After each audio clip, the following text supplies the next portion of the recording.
Newcastle United are through to the fourth round of the League Cup following a 3-2 penalty shootout win here at St James's Park this evening in front of a record League Cup home crowd for Newcastle United.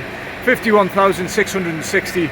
Very impressive attendance, especially for an early stage game of the competition here at home, but it just shows the buzz around the club at the moment. Unfortunately, the crowd weren't exactly in for a treat, but I suppose it's not too often you get to see a penalty shootout win here at St James's Park. Had a few defeats over the years, of course, but yeah, not a lot of quality in the game. Eddie Howe made 8 changes to the side that beat Southampton 4-1 in the Premier League on Sunday, and you could tell just a bit disjointed, not a lot going forward. But in the second half, a few changes were made, sort of first team star players, Kieran Trippier, Sven Botman, Bruno Guimaraes and Miguel Almiron came on in the closing stages, and it gave Newcastle a bit of an edge, but they couldn't find the breakthrough as we went to penalties. And it was there where Nick Pope, who had a relatively quiet game, he made a good save in the first half to deny Mateta for Palace, but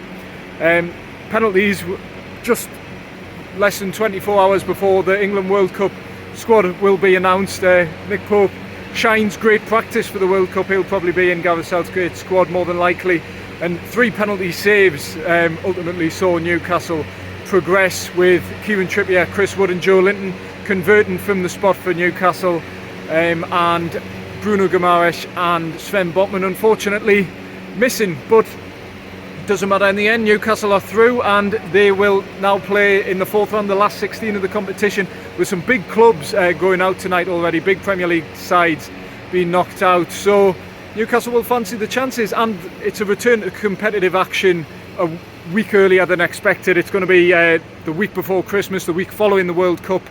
So an extra game for Newcastle, competitive action before the return to Premier League action at Leicester City on Boxing Day. So great to see. It's not a great game tonight, but they're through, and that's all that matters.